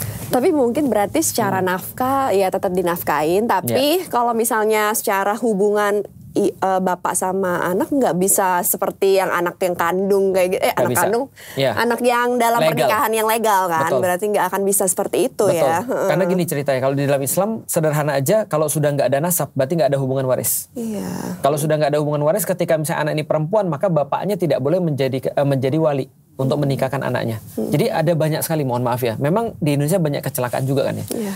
Kadang-kadang kita sebelum nikahin orang, kita tanya sama bapaknya, Pak mohon maaf ini bukan apa-apa ya, tapi untuk memastikan aja, ini anak lahirnya seperti apa. Karena kadang-kadang ada anak yang lahir di luar nikah. Nah maka kalau anak ini lahir di luar nikah, bapaknya nggak boleh jadi wali. Karena kalau bapaknya jadi wali, pernikahan tuh nggak sah lagi. Ketika pernikahan tuh nggak sah lagi, nanti dia punya anak, anaknya juga dianggap di luar daripada pernikahan. Oh nggak boleh bapaknya jadi wali, kenapa? Karena bapaknya bukan nasab dia. Walaupun dipastikan itu anak kandungnya dia. Tapi secara nasab tidak.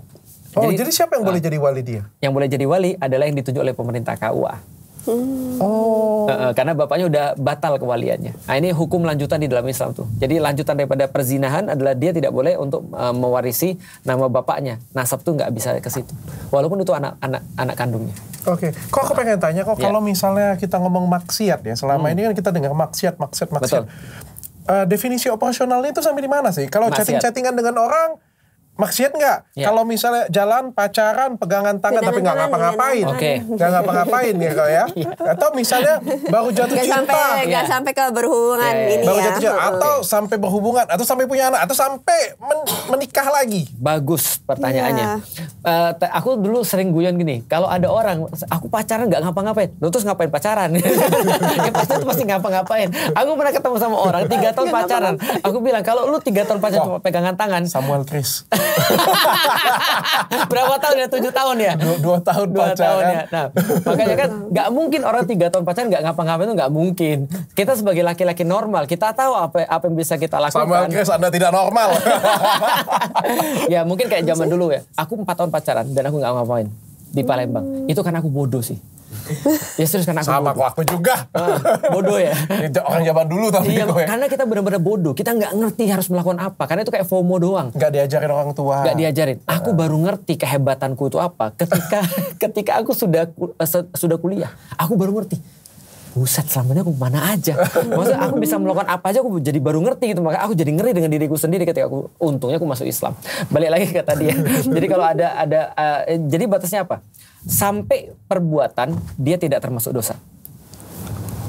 Sampai perbuatan nih dia nggak termasuk dosa. Jadi pikiran sampai perbuatan dia nggak termasuk. Baru masuk perbuatan dia baru dosa. Perbuatan seperti apa? Nah, perbuatan seperti apa? Oke, kita clearkan dulu yang belum termasuk dosa ya. Contoh ya, aku lihat Song Hye Kyo, lalu aku bilang, wah kayaknya aku mau nih sama Song Hye Kyo. Itu bukan maksiat. Bukan maksiat. Karena di masa Rasulullah pernah terjadi ada sahabat yang keluar dari rumah ngelihat perempuan lalu menginginkan perempuan itu. Maka dia langsung balik ke rumah. Lalu kemudian melakukan hubungan dengan istrinya, lalu kemudian keluar. Rasul memuji orang ini. Dengan kata-kata, apa yang ada pada perempuan yang kamu lihat, ada juga pada istrimu. Alias, namanya nafsu, mau dipenuhin dimanapun, pasti akan melahirkan yang namanya pemenuhan. Selesai. Maksudnya sudah selesai. Beres tuh. Artinya, yang kamu mau dari dia, itu ada pada istrimu sebenarnya. Cuma beda spek aja. Tapi sama-sama memenuhi nggak? Sama-sama memenuhi. Jadi artinya tidak dosa untuk, mohon maaf ya, ngelihat, lalu kemudian suka, ataupun apapun itu. Tapi kalau kita sudah suka, lalu kemudian kita ambil tindakan. Contoh ya, DM dengan niatan flirting, dosa. Nggak boleh. Maksiat. Itu dosa. Sudah maksiat berarti? Sudah maksiat. Dengan niatan, DM itu termasuk pembicaraan khusus yang nggak diketahui oleh orang. Dengan niat flirting, kamu cantik deh hari ini. Dosa. Itu sudah maksiat? Iya. Udah dosa. Itu udah include niatan sampai perbuatan. Benar. Sudah. Istrinya akan bilang gini, niatan dan perbuatan. Apa urusanmu bilang dia cantik matanya, atau kamu udah makan belum sih? Memuji makhluk Allah. Nah, itu perlu langsung dikeplak pakai sendal. Kenapa kamu ngeplak aku pakai sendal? Untuk ngetes kamu masih normal atau tidak? Normal atau tidak. Artinya niatan kita untuk flirting itu udah pasti salah. Iya. Maka kalau aku untuk menjaga itu, kan namanya niatan kita nggak tahu ya. Niatan dalam hati kita nggak bisa pastiin. Maka kalau aku pastiin setiap aku ketemu dengan seorang partner cewek nih, aku bawa istriku. Dia suka atau enggak nih? Setiap kali aku WhatsAppan sama cewek, aku kasih tau istriku. Atau begitu pun aku harus berhubungan dengan istri orang lain. Aku kan bilang sama suaminya, aku mau WhatsApp istrimu ya. soalan ini misalnya desain misalnya, atau soal misalnya kita lagi ada kepanitiaan dan segala macam, aku kasih tahu suaminya biar suaminya ngerti bahwa aku lagi berhubungan istrinya dan dia bisa baca apapun yang aku tulis di situ. Oke, supaya tidak ada pikiran jelek dan ada pagernya ya. Nah, bayangin kalau sana kita flirting aja sudah termasuk bagian daripada dosa, apalagi ngajak ketemuan. Apalagi sampai berhubungan badan. Apalagi sampai berhubungan badan. Itu lebih berat lagi. Alasnya apa? Belajar anatomi. Kayak gitu juga ceritanya. Tapi gak keluar di dalam, keluar di luar. Nah, mau dia keluar atau nggak keluar, itu udah problematika ya. Maksiat. Cuma tinggal masalahnya aja kan itu kan ya. Maka kadang-kadang kalau ada orang guyon, orang bilang gini, lu udah maksiat sama yang jelek lagi gitu kan ya, rugi gitu kan ya. Nah itu guyonannya. Tapi sama-sama maksiat, mau sama yang jelek, mau sama yang bagus, mau keluar, mau nggak keluar, tetap maksiat aja. Sama Gayung Lopez, sama Gentong Pink, pokoknya sama-sama maksiat ya. Tapi kadarnya mungkin beda ya, kadarnya keberatannya. Kalau misalnya yang sudah sampai berhubungan mungkin dosanya lebih besar gitu. Betul. Ada kadarnya berarti kan. Betul. Sampai kadarnya pasti dosanya lebih besar karena zina juga punya konsekuensi fisik kan ya. Di dalam Islam ada hukum tertentu juga. Yang tidak ada hukumnya ketika orang masih flirting atau orang masih misalnya kayak apa pelecehan seksual ataupun yang segala macam yang lain. Tapi ingat Rasul tuh ngasih tau gini, berhati-hatilah pada dosa-dosa kecil. Karena yang lebih banyak menjerumaskan orang itu bukan dosa besar tapi dosa kecil. Karena dosa kecil akan menghantarkan pada dosa besar. Kalau orang barat bilang devils lies in details. Yang namanya setan ini dia bersembunyi pada perkara-perkara detail. Konsultasi skincare. Dok, aku mau konsultasi nih dok. Dia di dalam aja. Nah, misalnya contoh, ini di tempat praktek aja. Di tempat kerja ini sih kebanyakan kayak gitu. Nah, di hotel aja ya kita periksanya ya. Gitu bukan gitu. Kalau di tempat kerja itu kayak curhat biasanya. Oh ya, curhat. Ya. Betul. Nah, itu juga curhat sama. masalah rumah tangga ke teman. Ada karyawan bilang, aku lagi problem nih sama suamiku. Udah langsung tinggalin. Itu setan banget tuh. Iya, itu setan banget. Pasti kebanyakan selingkuhnya dari situ katanya mulanya. Si cowok langsung menyala banget. Oh, menyala. Karena dia, lihat ya. Ini sekarang kita buka di sini ya. Sekarang kita buka di sini. Cowok itu punya naluri perlindungan terhadap perempuan. Dan cowok paling gak tahan ngelihat perempuan yang perlu dibantu. Iya. Ini ya contohnya. Jelas. Aneh cowok tuh paling gak tahan. Ini kayaknya bantu-able banget nih. Iya. Itu cowok. Dan kayak dia pengen ngelindungin gitu ya. Itu naluri banget tuh. Nah jadi kalau ada cewek kayak gitu, udah langsung tinggalin aja. Kamu hubungin polisi aja. Damkar gitu kan ya. Jangan hubungin aku bisa bantu kamu. Nah kecuali kalau tadi ajak dokter Reni, ini ada teman kita punya masalah. Kalau memang benar-benar mau bantu temen ya. Dokter Reni nanti akan lihat. Gak usah dibantu, kenapa? Aku gak suka aja sama dia. Udah jangan dibantu. Karena perempuan instingnya lebih tajam daripada kita, yakin lah. Betul. Nah jadi kalau istriku udah bilang, gak usah dibantu. Aku langsung diem. Serius aku langsung diem. Karena apapun aku lakukan, pasti salah setelah itu. Hati-hati Bu dengan pandangan Anda. Ini kita obrolannya agak sensitif ya. Karena netizen bisa menilai nanti katanya pandangannya untuk saya. Aku juga kasih tahu kan dia. Maksudnya jangan kayak gitu. Iya, saya paham. Cuma kadang-kadang netizen kita di belakang kamera ini memandang suatu reaksi itu bisa berbeda-beda. Hati-hati Bu, nasib saya masih panjang. Betul. Masa depan saya panjang. Klinik saya banyak Bu. Anak kita masih harus diurus. Anak kita perlu diurus. Enggak. Aman. Tapi itu penting juga untuk sebaliknya. Karena gini, tadi kan kita bicara tentang perempuan yang bantu-able tadi kan ya. Tapi ini juga berlaku untuk sebaliknya. Berlaku juga untuk laki-laki juga sama. Ketika misalnya contoh ya, ketika tadi ada seorang perempuan yang bantu-able, maka ada laki-laki yang juga bersifat yang sama. Artinya kalau dia juga bisa memosisikan sebagai seorang laki-laki untuk tidak melakukan hal itu baru klop itu maksudnya. Artinya mengetahui perempuan-perempuan seperti ini akhirnya bisa mengendalikan juga perempuan-perempuan kita atau istri-istri kita bagaimana dia berhubungan dengan seorang laki-laki yang lain. Oke. Gitu maksudnya. Jadi dua-duanya terlindungi kan. Kok, aku pengen tanya, kalau talak. Talak, oke. Teori dasar dulu deh. Teori dasar singkat, talak itu apa? Talak itu adalah pendidikan dalam rumah tangga yang paling ujung. Ketika semua metode pendidikan tidak bisa lagi dicoba dalam satu rumah tangga dan nggak berhasil, maka talak adalah solusi pendidikan yang terakhir pada pasangan kita. Oke, talak itu ada berapa kok? Ada talak 1, talak 2, talak 3. 3 kali talak. Bedanya apa? Talak 3 nggak bisa diperbaiki lagi. Gampangnya seperti itu. Talak 1 masih bisa untuk diperbaiki lagi, talak 2 masih bisa diperbaiki lagi. Talak 3 katanya harus menikah dengan orang lain dulu, baru bisa menikah lagi. Dua-duanya ya kok. Tapi tidak ada intensi untuk mempermainkan. Oh bahkan tapi tidak boleh ada intensi untuk mempermainkan. Aku mau nikah lagi nih, padahal aku udah talak 3 sama dia. Mau nggak kamu nikah sama aku dulu, nanti kita cerai setelah itu. Nggak boleh. Tidak boleh diakalin. Nggak boleh. Diakalin nggak boleh. Makanya aku lebih enak menyebutnya talak 3 itu sudah ujung, nggak bisa lagi. Talak satu kalau misalnya nih keluar dari seorang laki-laki nih ya, itu yang kayak gimana dihitung talak satu? Apakah yang seperti kemarin ya ada viral video video rekaman suara orang lagi live itu ya? Enggak. Ada rekaman suara kan Bismillahirrahmanirrahim dia bilang kan dengan ini aku memberikan kamu talak satu kayak gitu. Apakah itu standar? Apakah dari telepon bisa dengan cara yang lain? Aku nggak mau kita cerai mulai dari sekarang. Itu sudah masuk ke talak satu kayak gitu. Standar talak satu itu yang bagaimana dari sih? SMS atau apa gitu. Betul. Menurut para ulama, aku cuma ngutip aja, setiap ucapan yang diintensikan dan menjadi sebuah kebiasaan di masyarakat setempat untuk diketahui bahwa itu adalah ucapan untuk memisahkan antara suami dan istrinya, itu termasuk talak. Oh, berarti kita cerai aja itu sudah masuk talak? Masuk banget, bahkan kata-kata gini, pulang aja kamu ke tempat ibumu, aku sudah nggak mau lagi sama kamu. Oh, kalau dihitung tuh mungkin bisa satu negara. Itu yang benar-benar aku sedihkan. Karena banyak yang konsultasi ke aku, ujung-ujungnya karena mereka nggak paham. Satu negara janda semua kok. Itu dia masalahnya, itu masalahnya. Makanya kenapa itu talak dikasih pada yang punya akal lebih dalam tanda kutip lebih dominan. Ke laki-laki. Nggak dikasih pada perempuan. Mohon maaf, bukan aku merendahkan perempuan, tapi aku tuh mulai terbiasa semenjak aku punya istri untuk tidak menganggap semua kata-kata perempuan itu serius. Oke. Paham nggak? Cewek itu suka berlebihan. Iya. Aku nggak suka sama kamu. Nggak, sebenarnya sih bukan nggak suka sih. Saat ini dia nggak suka sama kita. Iya. Aku tuh nggak suka banget sama kamu kalau kayak gini. Emosional. Jadi perempuan itu karena dia memang emosional itu adalah senjata terbaik dia atau kelebihan dia tuh di emosional, maka dia nggak dikasih talak. Yang dikasih talak adalah yang punya akal lebih dominan. Masalahnya sekarang bapak-bapak ini akalnya bukan nggak dominan lagi. Gak punya akal. Makanya mereka mudah banget ngomong kayak gitu. Ya Allah, aku ketemu dengan satu pasangan yang ngomong udah ratusan kali.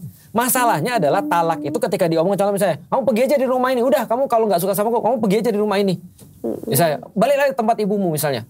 Itu udah masuk talak. Atau, aku cariin kamu ya. Itu udah masuk talak. Kamu udah bukan istriku lagi. Mulai dari sekarang kamu udah bukan istri, itu termasuk talak. Ketika apalagi sampai ngomong lebih jelas lagi, Bismillahirrahmanirrahim, aku menjatuhkan talak satu kepada itu berarti dia tenang banget dan dia sudah berpikir banget. Berarti dia udah jatuhin banget. Ketika dia mengucapkan talak, mulai berlaku yang namanya masa iddah. Masa iddah ini masa tunggu, karena ini pendidikan kan ya. Masa tunggu bagi istri. Masa tunggu bagi istri itu 3 kali suci. Jadi dia 3 kali suci daripada haid, maka itu adalah masa tunggunya selesai. Begitu masa tunggunya selesai, lepaslah mereka sebagai suami istri. Tapi ketika talak udah diucapkan, mereka harus dalam masa tunggu ini masih tetap statusnya suami istri. Tapi belum selesai. Lagi talak. Nah, ketika contohnya udah ngucap talak, sehari kemudian mereka berhubungan badan, itu dianggap udah rujuk. Udah balik lagi. Kalau berhubungan badan tapi masih ribut? Tetap aja udah rujuk. Berarti kalau udah talak, kalau dia berhubungan badan berarti... Udah dia enggak talaknya enggak ini. Enggak perlu nikah lagi ya. Enggak perlu nikah lagi. Enggak perlu ke KUA lagi enggak perlu. Selama masa iddahnya belum selesai ya. Nah, dia berhubungan badan, dia rujuk lagi. Ngomong lagi besoknya. Kamu saya talak lagi. Talak kedua udah. Batasnya kan cuma 3. Oh, di Indonesia mungkin 3 sudah 4-5 kali. Nah, itulah kenapa udah lebih dari 3. Orang-orang di Indonesia tuh nggak pernah dididik sebelum nikah tentang sakralnya kata-kata talak. Bayangin aku 17 tahun nikah sama istriku sekarang. Sekalipun aku nggak pernah main-main dengan kata-kata itu. Sekesal apapun aku. Aku cuma bilang gini. Dia adalah ibu daripada anak-anakku, udah gitu aja. Aku marah hari ini, malam ini aku marah. Besok aku nggak akan semarah itu sama dia. Artinya aku nggak akan pernah ngucapin kata-kata itu. Atau balik kamu ke rumah ibumu. Aku nggak pernah ngucapin kata gitu. Artinya aku benar-benar menganggap itu sakral banget. Itu mungkin nggak pernah aku gunain fasilitas itu. Mungkin nggak akan pernah aku gunain. Kecuali 2 tadi yang udah bilang sama dia. Selingkuh, murtad, udah selesai. Tapi kalau 2 itu nggak terjadi, aku nggak akan mengucapkan kata itu. Nah kalau istri kesel dengan suami. Suami bajigur, brengsek, pinjol. Judol, main cewek, kadang-kadang kan punya anak lain. Iya, kadang-kadang kan kalau istri kan ngomong ke suami seperti itu sebagai ancaman kayak gitu. Betul. Biar udah aku pergi aja dari rumah ini. Nggak berlaku. Kayak ngancem gitu kan. Nggak berlaku. Tidak berlaku, itu bukan talak ya? Bukan talak. Tapi istri boleh nggak kasih talak? Istri tidak bisa ngasih talak. Istri boleh meminta cerai? Istri boleh meminta talak. Dan boleh meminta talak di pengadilan. Kalau suami nggak mau kasih? Gugat cerai. Kalau suami nggak mau ngasih, ketika dia tetap punya kesalahan besar, pengadilan yang akan memutuskan bahwa itu bukan suami istri lagi, dan itu bisa terjadi.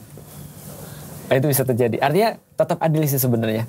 Contoh misalnya ya, dia menggugat cerai atau talak, menggugat untuk talak, meminta untuk ditalak. Ketika ditanya kenapa, aku sudah nggak dinafkahi sama suamiku. Berapa lama? 5 tahun. Itu langsung diputuskan, mau suka dan nggak suka sama suaminya tetap langsung bisa diputuskan. Kalau memang benar-benar parah ya. Atau misalnya aku nggak pernah dinafkahi batin selama berapa lama? Setahun. Itu bisa langsung diputuskan sama hakim. Kalau ada, aku dipukulin, ada bekas-bekas dan segala macam, itu bisa diputuskan sama hakim meskipun dia nggak mau ditalak. Gimana ceritanya kalau misalnya tiba-tiba suaminya menalak nggak ada apa-apa ini ya, nggak ada, mungkin di belakang suaminya dia ada apa-apa, tapi kan kita sebagai istri mungkin nggak tahu apa-apa, terus dia nalak kita. Kita nggak tahu apa-apa posisinya, dia ditalak, itu gimana? Jadinya nggak adil dong. Seorang istri gitu. Yang nggak punya kesalahan apapun, lalu kemudian dia ditalak oleh suaminya, maka suaminya berdosa. Jadi talak ini hukumnya mulai dari dosa sampai wajib. Ada semua nih. Jadi berlainan tergantung kondisinya apa. Nah kalau ada suami yang tiba-tiba, ini ada istri yang baik nih, tiba-tiba ditalak. Maka suaminya berdosa. Dan memang betul. Kalau gitu istrinya nggak bisa apa-apa. Nggak bisa apa-apa dan bersyukurlah. Karena itu berarti dia udah diselamatkan dari orang stres. Tapi bayangin nggak ada ngapa-ngapain tiba-tiba talak. Kemungkinan ada apa-apa. Tapi di belakang kan istrinya kan nggak tahu nih. Kayak gitu. Berarti dia zolim tadi. Dia ada mungkin ada wanita lain. Betul. Jadi dia menalak istrinya nggak tahu apa-apa. Berarti udah diselamatin kan? Iya, bukannya toh kalau ketahuan juga itu yang akan terjadi. Berarti sebenarnya kalau sudah ditalak seperti itu kita nggak bisa berbuat apa-apa. Berarti harus cerai berarti ya. Bisa nggak ada nggak cara lain misalnya kayak gini ya kan namanya kan makhluk suami istri ini kan memang laki-laki perempuan ada yang dominan makhluk logik ada yang makhluk perasaan tapi kan tidak semuanya seperti itu.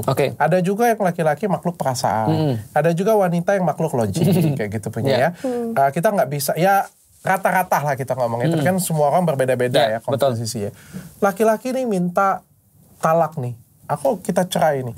Nah apa yang dilakukan? Ini kita bicara secara Islam kok ya. Karena kan begitu kita sampaikan ini kan jatuh sudah talak. Betul. Ini bukan main-main lagi. Kita mau bicara sekarang ini benar-benar real Islamnya gitu. Real Islamnya. Apalagi kalau misalnya bismillah aku menjatuhkan talak 1 untuk kamu. Nah, apa yang bisa dilakukan istri untuk membatalkan talak tersebut? Di realnya ya. Aku kasih tahu tadi adalah idealitas di dalam Islam. Di realnya, karena banyak ulama menemukan kejadian-kejadian demikian, maka ada beberapa ulama yang akhirnya melonggarkan aturan itu. Contoh, kalau dia mengucapkan dengan rasa marah, sehingga itu mempengaruhi keputusan dia. Ini udah kayak cewek kan, mohon maaf nih. Ada dia laki-laki, tapi sekarang karena akalnya nggak terlatih, dia jadi memutuskan berdasarkan emosi, dan dia nyesal setelah itu. Tapi ucapan talak udah diucapkan gitu. Nah ada beberapa ulama bilang itu jadi nggak sah. Tapi harus diputuskan oleh pengadilan. Karena pengadilan akan menentukan keseriusan itu seperti apa. Ataupun ketidakseriusan itu seperti apa. Nah ini harus, karena itulah menurutku dari awal memang harus dididik. Laki-laki akan bertindak seperti laki-laki. Meskipun mungkin dia dominasinya adalah emosi. Tapi minimal janganlah ngomong itu misalnya. Kayak gitu-gitu. Nah lalu kemudian yang kedua. Kalau misalnya ada seorang istri udah diputuskan kayak begitu. Ya istrinya bisa tanya, abang beneran bang? Tiba-tiba gak ada angin, gak ada hujan. Atau tiba-tiba ribut. Abang beneran bang? Atau kalau enggak ya mulai dari sekarang nih yang nonton ngomong, nanti besok kalau kita ribut tolong ya jangan ngomong yang itu. Nah, itu kan harus di-prevent dari sekarang. Karena kebanyakan karena orang nggak ngerti sih. Jadi ibaratnya kalau emosi langsung mau ngancem langsung seperti itu. Tapi problemnya ini harus diputuskan di pengadilan untuk keseriusan dia talak ini atau tidak. Apalagi sudah sampai talak 3 kan gitu kan ya. Nah maka istrinya bisa aja menyadarkan suaminya, abang istighfar bang dulu, coba ini serius bang.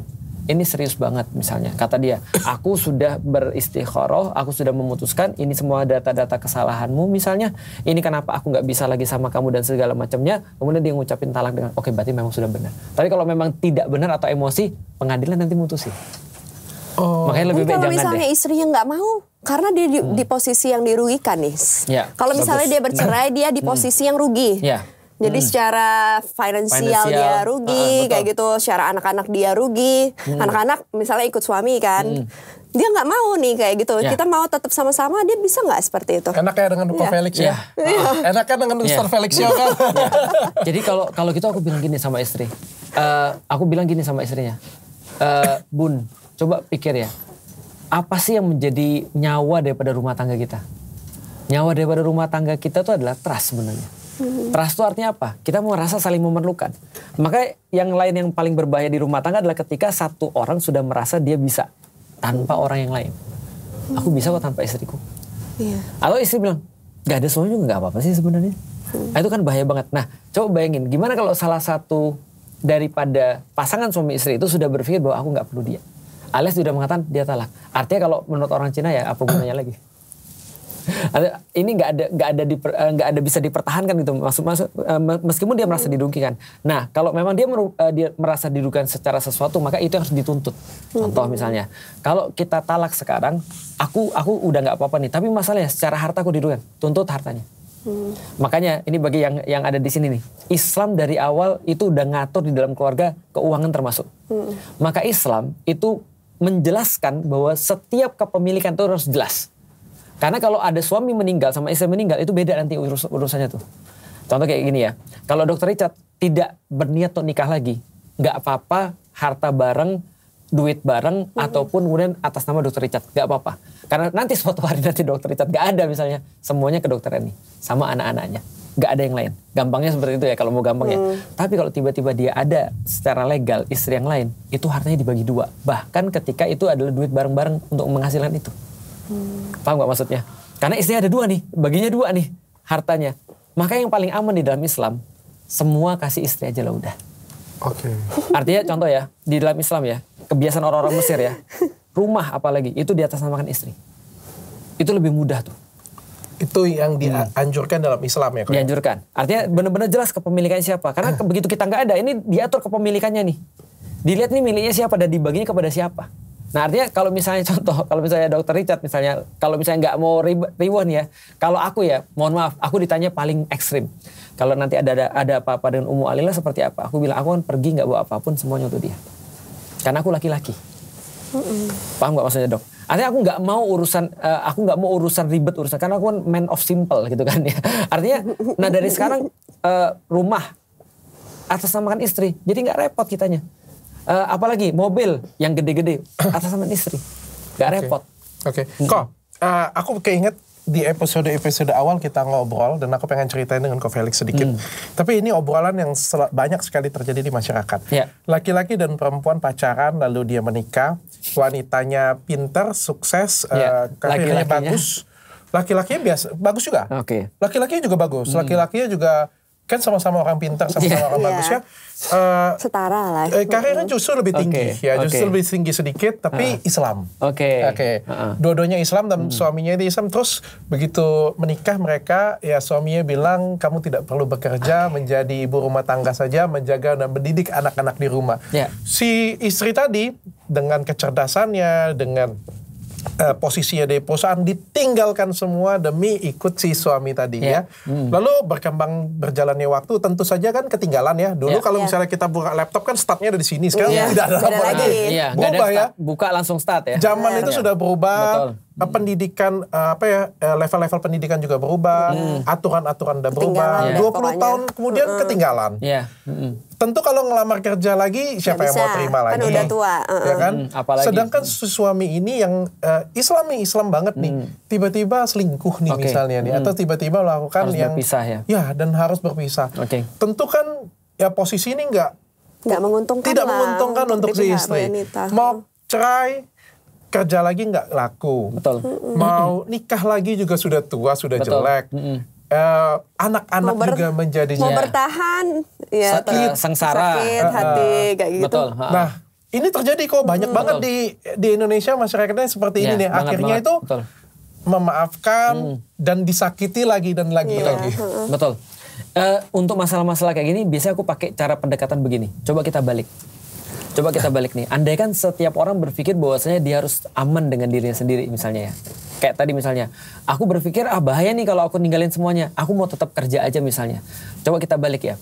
Ketika dia tetap kerja, pasti ada problematika yang lain yang muncul. Yaitu misalnya anaknya jadi kurang waktunya misalnya. Bisa jadi ya. Atau misalnya ada beberapa hal yang lain yang dia tidak bisa lakukan sebagai orang tua ketika dia masih bekerja full time misalnya di kantor atau misalnya pada posisi dia. Sekali lagi bukan berarti kita anti cewek bekerja. Aku pro cewek bekerja. Yang aku nggak pro adalah cewek meninggalkan kewajiban. Itu aku nggak pro. Contoh misalnya ya, yang bisa hamil itu cuma cewek. Kita nggak bisa hamil masalahnya. Yang bisa menyusui hanya cewek. Nah ketika mereka meninggalkan kewajiban itu aku nggak pro. Tapi kalau cewek yang bekerja, cewek terus kemudian yang berkarya, aku pro banget. Karena istriku jualan juga. Gitu kan ya secara online. Oke, kalau kita balik. Andai kan kita misalnya hidup dengan misalnya tadi, dengan keamanan untuk diri kita sendiri. seperti apa keluarga yang bakal dihasilkan? Pasti bukan keluarga yang dalam tanda kutip itu punya satu kemaksimalan di dalam pembentukan itu. Artinya coba kita lihat, kita itu Dok adalah hasil daripada orang tua yang berkorban. Oke, setuju. Dan setiap orang tua kita, bapak kita punya korban sendiri, punya pengorbanan sendiri, ibu kita yang lebih utama punya pengorbanan sendiri. Maka Islam tidak pernah adil memandang orang tua, di mana ibu itu harus lebih dihormati daripada bapak. Artinya kalau dia sudah bisa memberikan sepenuhnya di dalam rumah tangga itu, lalu kemudian untuk anak dan untuk suaminya dan untuk keluarga keseluruhannya, dan yang mengkhianati adalah suaminya, maka secara logik anak-anaknya pasti adalah hasil didikannya dia.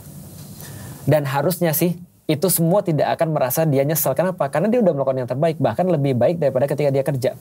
Artinya gini, ada orang ditanya,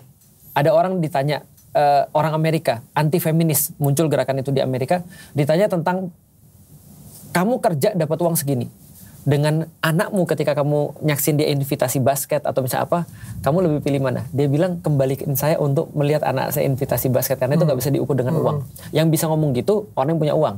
Kalau yang orang gak punya uang, yang penting gue punya duit aja. Nah artinya balik lagi, kalau misalnya dilihat dari segi itu, kita bisa tahu bahwa ada kebahagiaan-kebahagiaan tertentu bagi seorang ibu yang dia akan mendapatkan bersama dengan anaknya. Karena begitu dia sama dengan anaknya, dia keluar semuanya. Artinya perempuan itu akan bagus di kantor, boleh untuk bekerja, boleh. Tapi perempuan ada satu skill yang nggak bisa dilakukan oleh laki-laki. Kasih sayang itu nggak bisa digantikan oleh laki-laki. Dan ketika dia melakukan itu, otomatis harusnya dia lebih bahagia ketika dia berada di posisinya dia. Artinya sekali lagi aku nggak pro pada itu. Cuman maksudnya gini, kita nggak ada pilihan sih Dok. Artinya either kita mengorbankan yang terbaik untuk dapat sesuatu yang terbaik, atau ketika kita tidak mengorbankan apapun, hasilnya pasti nggak ada. Artinya, kalau seorang ibu mengorbankan sesuatu atau seorang bapak mengorbankan sesuatu, ada dua pilihan dalam hidup dia. Dia bisa jadi gagal, dia bisa jadi berhasil. Tapi kalau dia tidak pernah melakukan itu, nggak ada opsi selain gagal. Oke, intinya ringkasan dari penjelasan panjang Ko Felix tadi adalah bagaimanapun juga pengorbanan dia untuk berhenti itu ada memperoleh sesuatu di anak, accountable, memperoleh sesuatu selama pernikahan itu sudah berlangsung, gitu. Sampai ketahuan selingkuh tadi atau ketahuan ditinggal tadi itu, dia sudah mendapatkan kualitas dari keluarga yang setidaknya dia sudah melakukan yang terbaik loh. Gitu. Dan tidak ada penyesalan. Justru yang ada penyesalan justru laki-lakinya dong. Karena dia sudah berbuat dosa, berbuat ini. Betul. Nantinya waktu sebelum meninggal mungkin dia ingat dengan perbuatan dosanya itu ya. Katanya Dok, tolong ngomongnya ke sana, jangan ke sini. Katanya Dok, ke situ. Kebanyakan orang itu nanti di ujung daripada hidup dia itu menyesal dengan perkara-perkara yang dia tidak lakukan, bukan perkara yang dia lakukan. Contoh ya, kalau aku jadi seorang bapak ya, aku akan berpikir gini, kenapa aku dulu nggak lebih banyak lagi waktu dengan anakku? Itu kan penyesalan kan pasti begitu. Nggak ada orang yang aku nyesel sudah dulu meniti karir sebagai seorang direktur misalnya. Nggak ada. Tapi dia pasti nyesel yang dia nggak lakukan. Nah minimal itu nggak ada gitu maksudnya. Nggak ada penyesalan. Mungkin dia akan bilang, coba kalau jadi direktur mungkin duitku banyak. Tapi nggak deng. Aku sudah bisnis semua untuk anak-anakku. Nggak ada penyesalan kan. Iya. Makasih kok. Akan lebih cerah tapi kalau menyesal ya aku menyesal kenapa aku tidak selingkuh kemarin. Nah itu kalau sebenarnya kalau berbuat jahat itu nggak ya pasti bisa akan disertai penyesal. Pasti akan disertai penyesalan ya. Setiap kata Rasulullah, tapi balik lagi kalau orang yang normal ya. Kata Rasulullah, bagaimana cara melihat itu adalah maksiat atau tidak maksiat? Kata Rasul, coba minta fatwa dengan hatimu. Kalau sesuatu itu kamu malu orang banyak lihat, berarti itu adalah dosa. Kalau ditutupin ya berarti. Betul. Ya. Kalau kamu malu itu terlihat orang banyak, itu dosa kata Rasul. Nah, itu minta fatwa pada hatimu. Oke. Dan kalau membuat hatimu tidak tenang, itu dosa kata Rasul. Berarti benar kata dokter tadi, maksiat itu pertama orang nggak mau orang lihat, yang kedua hatinya bikin nggak tenang. Dan setiap maksiat itu bikin hati nggak tenang. Oke. Terima kasih Ko Felix Xiao. Gimana istriku? Apa pendapatmu tentang Ustaz Felix Xiao? Iya, cukup membuka pikiran sih. Oke, sering-sering kok. Kayaknya kita tahun depan bersama istri biar istri bisa. Biar istri bisa buat aib buka aib aku ya, gitu istriku ya. Ummu Alila buka aib gantian ya.